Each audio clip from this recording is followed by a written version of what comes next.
अन्न आणि नागरी पुरवठा मंत्री धनंजय मुंडे यांचं परळीतील जगमित्र हे संपर्क कार्यालय 2 महिन्यांपूर्वीपर्यंत हे कार्यालय म्हणजे जिल्ह्याचं सत्ता केंद्र होतं। 24 तास हे कार्यालय कार्यकर्ते आणि समर्थकांच्या गर्दीनं गजबजलेलं असायचं। मुंडे यांच्या अनुपस्थितीमध्ये या कार्यालयाची जबाबदारी असायची ते त्यांचे अत्यंत विश्वासू समजल्या जाणाऱ्या वाल्मिक कराडकडे। वाल्मिक कराड इथंच बसून आपला कारभार चालवायचे। दिवसभर इथूनच जिल्ह्यातील यंत्रणा हलवत होते। त्यांच्या गाठीला 17 फोन आणि दिमतीला अनेक कार्यकर्ते असायचे। आलेल्या व्यक्तीचं काय काम आहे, काय अडचण आहे हे समजून घ्यायचे आणि तिथूनच संबंधित व्यक्तीला फोन लावून त्या कामाचा आणि अडचणीचा निपटारा करायचा, अशी वाल्मिक कराडची स्टाईल होती। पण पवनचक्की कंपनीला 2 कोटींची खंडणी मागितल्याप्रकरणी कराडवर आरोप झाले। त्या गुन्ह्यात त्याला अटकही झाली। पाठोपाठ मस्साजोगचे सरपंच संतोष देशमुख यांच्या हत्या प्रकरणात कराडचं नाव आलं।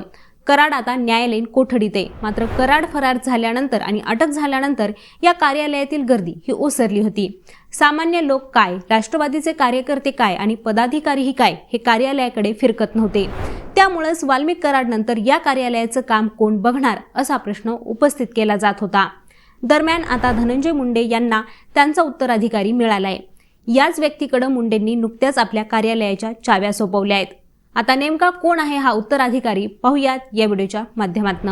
वाल्मिक कराडची जागा घेणारा हा दुसरा तिसरा कुणी नसून धनंजय मुंडे यांच्या घरातीलच व्यक्ती आहे। मुंडे यांनी जगमित्र कार्यालयाची जबाबदारी ही त्यांचे चुलत बंधू अजय मुंडे यांच्याकडे सोपवली आहे। त्यामुळे आता अजय मुंडे जनता दरबाराच्या माध्यमातून जनतेचे प्रश्न सोडवण्यासाठी पुढाकार घेताना दिसून येणार आहेत। या संदर्भात शनिवारी एक बैठक बोलावली होती, परंतु या बैठकीला धनंजय मुंडे हे गैरहजर होते। अजय मुंडे यांच्याकडे आता थेट धनंजय मुंडे यांचेच उत्तराधिकारी म्हणून पाहिलं जाते। अजय मुंडे हे माणिकराव मुंडे यांचे थोरले चिरंजीव आहेत। माणिकराव मुंडे आणि गोपीनाथ मुंडे हे सख्खे भाऊ होते, पण अजय मुंडे यांनी सुरुवातीपासूनच धनंजय मुंडे यांची साथ दिली। ते भाजपमध्ये असल्यापासूनच अजय मुंडे हे त्यांच्यासोबत काम करतायत। धनंजय मुंडे हे राष्ट्रवादीत गेल्यानंतर अजय मुंडे यांनीही राष्ट्रवादीत प्रवेश केला। मुंडे कुटुंबियांचं मूळ गाव असलेल्या नाथरा गावची ग्रामपंचायत ही अनेक वर्षांपासून धनंजय मुंडे यांच्या ताब्यात आहे। यामागे अजय मुंडेच यांचा मोठा वाटा आहे। अजय मुंडे हे 2007 साली स्वतः या गावचे तरुण सरपंच राहिलेत। पुढे 2017 साली त्यांना पिंपरी बुद्रुक या गटातून जिल्हा परिषदेचं तिकीट मिळालं। ते जिल्ह्यात सर्वाधिक मताधिक्याने निवडून आले। शिवाय जिल्हा परिषदेचे गटनेतेही बनले। अजय मुंडे यांच्या मातोश्री गावच्या सरपंच होत्या। त्यानंतर अजय मुंडे यांचे धाकटे बंधू अभय मुंडे यांनाही संधी मिळाली।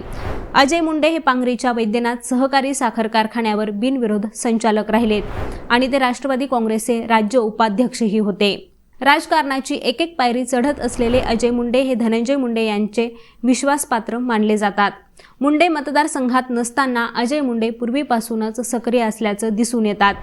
धनंजय मुंडे यांच्या अनुपस्थितीमध्ये त्यांचे प्रतिनिधी म्हणून जनतेच्या सुखदुःखात ते सहभागी होतात। मयत, माती, तेरवा, लग्न, वास्तुशांती अशा कार्यक्रमात ते उपस्थित असतात। आता ते जगमित्र या कार्यालयात बसून धनंजय मुंडे यांच्या वतीनं जिल्ह्याचंही काम पाहताना दिसणार आहेत।